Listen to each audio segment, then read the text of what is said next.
Halo sahabat semuanya, bertemu lagi di channel Oke CPNS, tempat kita berbagi informasi tentang CPNS atau ASN. Ya. Oke, kali ini kita akan membahas tentang kabar-kabar atau isu yang ini ya, yang sering keluar atau yang keluar di media online ataupun medsos ataupun kadang-kadang dari bisik-bisik dari telinga ke telinga lain, yaitu tentang isu pengangkatan honorer menjadi CPNS di tahun 2021 ya. Ya, bahkan ada isu lagi bahwasanya honorer ini akan diangkat menjadi ASN tanpa tes, maksudnya langsung ya di tahun 2021. Ya, nah, apakah betul atau tidak? Nah, kali ini kita akan mencoba membahasnya dari segi data dan undang-undang. Jadi bukan berdasarkan pandangan pribadi ataupun argumen saja. Ya, jadi ada landasannya. Oke, kita langsung saja. Dan sebelum kita langsung masuk kepada pembahasan, ya silakan pada sahabat-sahabat teman-teman semuanya diminta dulu untuk mensubscribe channel ini yang warna merah ya, supaya channel ini terus berkembang dan bisa memberikan manfaat dan informasi lebih terus untuk kawan-kawan juga ke depannya. Dan juga jangan lupa untuk like, share, kemudian komen di bawahnya jika ada pesan-pesan atau yang ingin dibuatkan video tentang apa. Silakan dibuat di kolom komentar. Oke, kita langsung saja. Yang pertama yaitu tentang fakta-fakta pengangkatan tenaga honorer pada formasi PNS CPNS 2021. Jadi ini saya ambil dari media ini ya, dari media online yaitu Liputan 6 ya. Jadi bukan media online yang abal-abal ya. Nah, saya mengambil dari Yahoo atau Yahoo.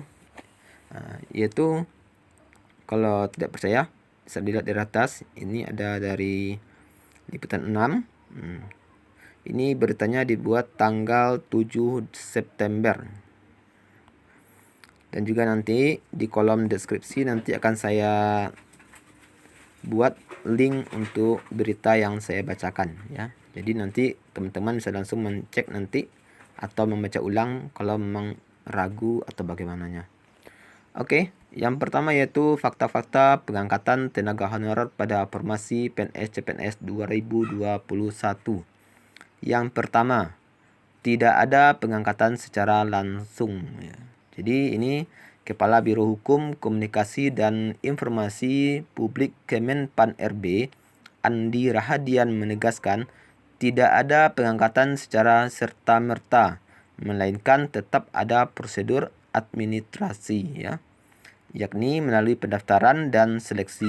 Jadi sejauh ini tidak ada pengangkatan tenaga honorer langsung menjadi CPNS atau P3K, ujar dia. Ya, jadi jelas ya. Ini langsung yang bicara adalah Kepala Biro Hukum, Komunikasi, Informasi Publik Kemenpan RB ya, bahwasanya tidak ada pengangkatan secara langsung, tetap melalui tes pendaftaran dan seleksi. Kemudian yang kedua adalah kesempatan seleksi hanya 1 kali. Jadi maksud di sini adalah bahwasan merujuk pada pernyataan Deputi Bidang SDM Aparatur Kemenpan RB Setiawan Wangsaat Maja bahwa secara de jure penanganan eks tenaga honor kategori THK 2 oleh pemerintah telah selesai dengan berlakunya PP nomor 56 2012 tentang pengangkatan tenaga honorer menjadi CPNS. Menindaklanjuti kesempatan atau kesepakatan pemerintah dengan Komisi 2, 8, dan 10 DPR RI untuk kembali mengangkat tenaga honorer melalui seleksi. Pemerintah menerbitkan PP nomor 56 2012 jelasnya. Dalam PP tersebut tertulis bahwa THK 2 diberikan kesempatan untuk seleksi 1 kali untuk penanganan eks THK 2 yang tidak lulus seleksi. Pemerintah memfokuskan penanganan eks THK 2 pada pemenuhan kebutuhan tenaga pendidikan, guru, dosen, dan tenaga kesehatan. Jadi ini maksudnya adalah tentang pengangkatan guru honorer THK 2 ya. THK 2 tenaga honorer kategori 2. Ini kategori 2 ya, tapi tetap masih saja merujuk kepada aturan lama, yaitu aturan di tahun 2012. Belum ada ya aturan barunya bagaimana ininya. Jadi masih tetap merujuk kepada aturan lamanya. Bahwasanya masih tetap melakukan tes dan masih seputar formasi guru dan dosen dan tenaga kesehatan.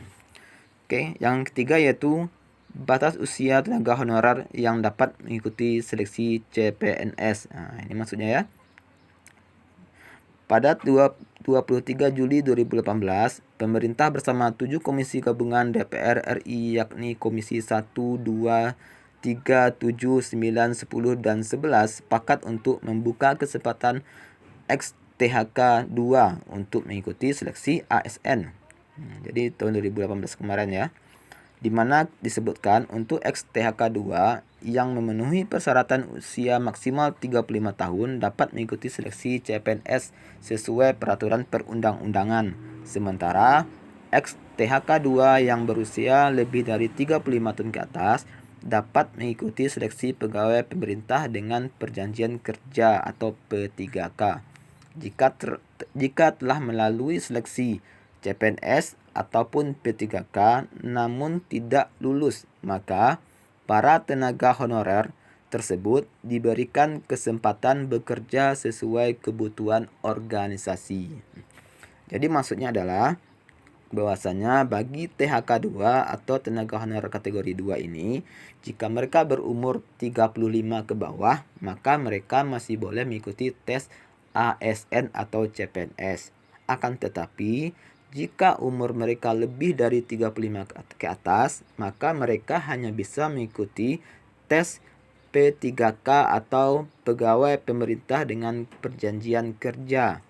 Namun jika mereka masih juga belum juga bisa lulus ya, belum bisa juga lulus, maka para honorer ini bisa saja mereka bekerja di tempat instansi yang membutuhkan ya, sesuai dengan kebutuhan organisasi. Contoh, kalau dia guru, mungkin kalau Pemdanya masih membutuhkan, mungkin bisa juga dipakai oleh Pemda. Mungkin posisinya adalah kontrak Pemda lagi ya.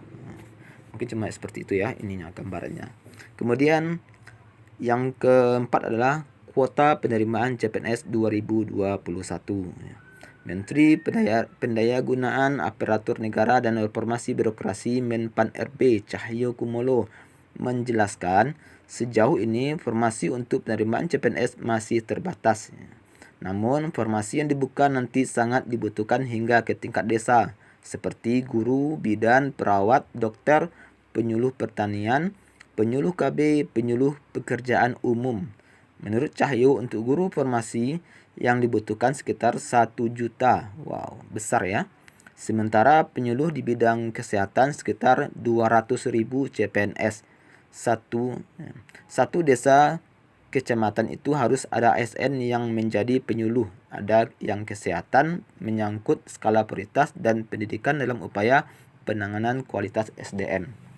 Jadi gambaran sementara adalah kata Cahyokumolo ini bahwasanya Pak Menteri kita ya, bahwasanya untuk formasi 2021 nanti adalah yang sementara itu baru 1 juta untuk formasi guru, kemudian 200.000 untuk CPNS ya. Maksudnya ini untuk bidang kesehatan ya, penyuluh di bidang kesehatan.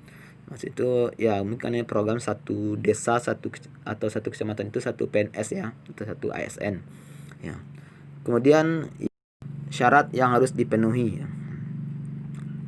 Mengutip dari laman setkap.go.id, berikut syarat lain yang tertuang dalam peraturan pemerintah PP nomor 49 tahun 2018 tentang manajemen P3K.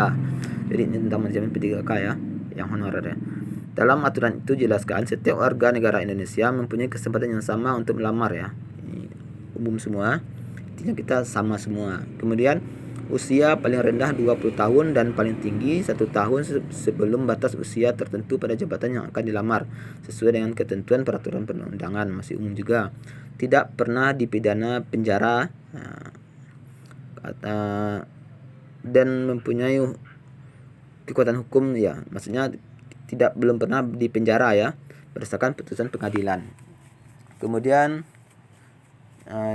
pidana penjara 2 tahun atau lebih. Jadi maksudnya sini adalah 2 tahun ya. Kalau penjara 6 bulan ya maksudnya gimana ya? Orang berkelahi kan di penjara 6 bulan ternyata tidak termasuk kepada aturan ini. Jadi minimal itu 2 tahun ya. Kalau kita lihat di sini ya. Kalau kita baca di aturannya. Kalau selanjutnya adalah tidak pernah diberhentikan dengan hormat ya. Jadi PNS, P3K maupun prajurit TNI maksudnya tidak pernah dipecat itu ya. Dan juga tidak pernah diberhentikan dengan tidak hormat sebagai pegawai swasta. Nah, ini yang harus dicatat ya, wanti-wanti jika seandainya memang ini aturannya berlaku. Jadi nanti kalau seandainya ada kawan-kawan yang dipecat dari pabrik, dipecat dari bank-bank BUMN atau BRI contohnya kan, maka ini bisa saja berlaku dan akan menghambat kawan-kawan untuk mengikuti tes CPNS atau SN nanti ya. Kemudian tidak menjadi anggota atau pengurus partai politik atau terlibat politik praktis. Nah, ini yang harus dijaga ya, kenetralan seorang ASN. Kemudian memiliki kualifikasi pendidikan sesuai dengan persyaratan jabatan. Masih umum juga, memiliki kompetensi yang dibuktikan dengan sertifikat keahlian tertentu yang masih berlaku dari lembaga profesi yang berwenang untuk jabatan yang mempersyaratkan sehat jasmani dan rohani. Kemudian persyaratan lainnya sesuai kebutuhan jabatan yang ditetapkan oleh pejabat pembina kepegawaian P2K. Jadi itu ya gambaran umum seperti apa nanti proses rekrutmen untuk honorer menjadi ASN di tahun 2021. Jadi tidak ada ya aturan yang belum ada aturan yang mengatur tentang bahwasanya guru honorer itu akan langsung otomatis menjadi ASN di tahun 2021. Belum ada. Tetap ada tahapan-tahapan seleksi yang harus diikuti ya. Oke, itu dulu di pembahasan kali ini. Terima kasih untuk kawan semua yang sudah jangan lupa untuk subscribe dan membaca di channel ini, like, komen, dan share ya. Kemudian juga bagi ada yang ingin menyampaikan atau request tentang apa yang ini dibahas, silakan ditulis di kolom komentar ya. Semampunya admin nanti akan berusaha untuk menjelaskan atau mencari data-data yang pasti itu valid dan berdasarkan undang-undang yang berlaku. Oke, sampai jumpa di video selanjutnya.